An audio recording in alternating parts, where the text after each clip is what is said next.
નમસ્કાર મિત્રો, માનનીય પ્રધાનમંત્રી શ્રી નરેન્દ્ર મોદી સાહેબના જન્મદિવસને સેવા પખવાડિયા તરીકે ઉજવવા માટે 17મી સપ્ટેમ્બરથી 2 ઓક્ટોબર સુધી માનનીય પ્રધાનમંત્રી શ્રી નરેન્દ્ર મોદી સાહેબના જન્મદિવસથી મહાત્મા ગાંધીજી અને લાલ બહાદુર શાસ્ત્રીજીની જન્મ જયંતિ સુધી અને 25મી સપ્ટેમ્બરના દિવસે પંડિત દીનદયાળજીને પણ જન્મ જયંતિ છે, એને આવરી લઈને સેવાકીય પ્રવૃત્તિઓ કરવાનું નક્કી થયું છે.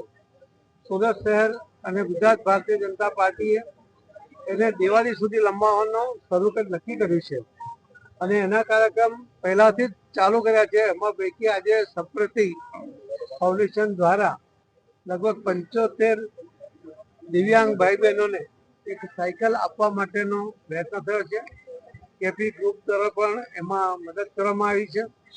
અહીંયા લગભગ 1000થી વધુ લોકોના બ્લડ સેમ્પલ લેવામાં આવ્યા છે.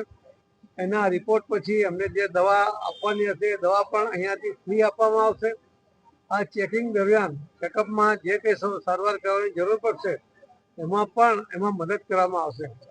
આ રીતે રક્તદાતાઓએ પણ લગભગ 500થી વધુ યુનિટ કે આજે થઈ જવાની શક્યતાઓ છે અને એ રીતે જે રીતે બધા જે યુવાનો અહીં આવ્યા છે અને એમાં બહેનો પણ રક્તદાનમાં ભાગ લઈ રહ્યા છે, એ ખરેખર એમની માનનીય પ્રધાનમંત્રી શ્રી નરેન્દ્ર મોદી સાહેબ પ્રતિ જે ભાવના છે એ એમાંથી વ્યક્ત થતી હોય છે.